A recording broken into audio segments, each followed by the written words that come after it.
Finance minister Nirmala Sitharaman ने 2025 के केंद्रीय बजट में कई अहम घोषणाएं की हैं, जिनका सीधा असर आम जनता से लेकर उद्योग जगत तक पड़ेगा।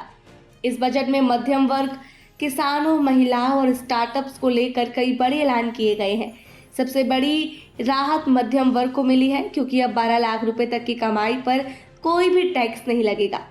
इसके अलावा टीडीएस की सीमा बढ़ाकर 10 लाख रुपए कर दी गई है और आईटीआर जमा करने की समय सीमा को भी बढ़ाया गया है। बजट 2025 की सबसे बड़ी घोषणा यही रही है कि अब 12 लाख रुपए तक की आय पर कोई इनकम टैक्स नहीं लगेगा।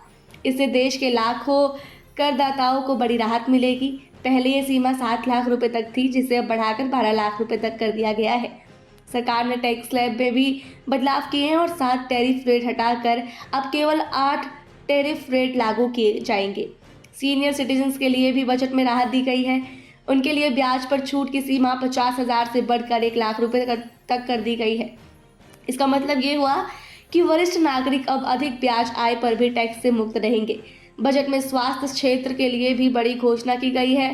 वित्त मंत्री ने कहा है कि सरकार 36 जीवन रक्षक दवाओं पर पूरी तरह से टैक्स खत्म करेगी। खासतौर पर कैंसर के इलाज की दवाएं सस्ती होगी। इसके अलावा देश भर के सरकारी अस्पतालों में कैंसर डे केयर सेंटर स्थापित किए जाएंगे, ताकि मरीजों को बेहतर सुविधाएं मिल सके। बजट 2025 में उपभोक्ता इलेक्ट्रॉनिक्स पर भी ध्यान दिया गया है। फाइनेंस मिनिस्टर ने कहा है कि एलईडी और एलसीडी टीवी के दाम कम होंगे।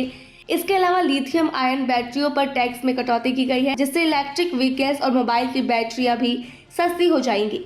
इससे इलेक्ट्रिक वाहनों को बढ़ावा मिलेगा और मोबाइल उपभोक्ताओं को राहत मिलेगी। सरकार ने पहली बार इंटरप्राइजेस शुरू करने वाली 5 लाख महिलाओं, अनुसूचित जाति और अनुसूचित जनजाति के उद्यमियों के लिए 2 करोड़ रुपए के ऋण की योजना शुरू कर दी है। वहीं स्टार्टअप्स के लिए सरकार ने 10,000 करोड़ रुपए के अतिरिक्त फंड का ऐलान किया है।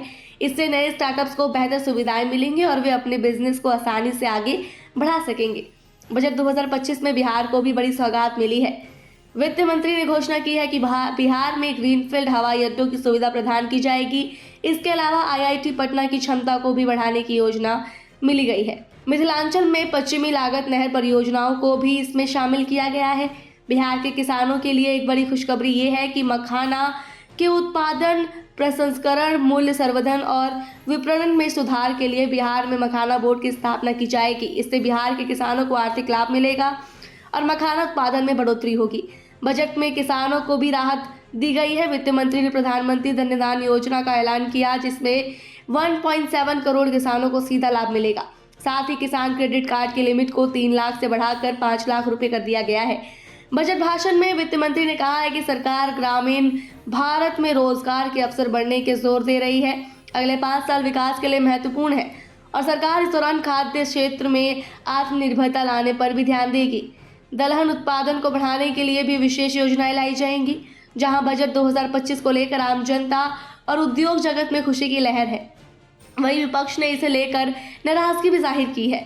बजट भाषण के दौरान विपक्ष ने लोकसभा से वॉकआउट कर दिया, जिससे सदन में हलचल मच गई। बजट 2025 में आम जनता से लेकर किसानों, वरिष्ठ नागरिकों, उद्यमियों और स्टार्टअप्स के लिए कई अहम घोषणाएं की गई। टैक्स में राहत, स्वास्थ्य सुविधाओं में सुधार, इलेक्ट्रॉनिक्स की कीमतों में गिरावट और ग्रामीण भारतों में रोजगार के अवसर बढ़ाने जैसी पहल सरकार की विकास परक सोच को दर्शाती है। अब देखना ये होगा कि ये नीतियां जमीनी स्तर पर कैसे लागू होती है और जनता को इनका कितना लाभ मिलता है। ऐसी और अपडेट्स के लिए सब्सक्राइब करें हमारे चैनल सौगंध टीवी को। आप देख रहे हैं सौगंध टीवी, सौगंध वतन की।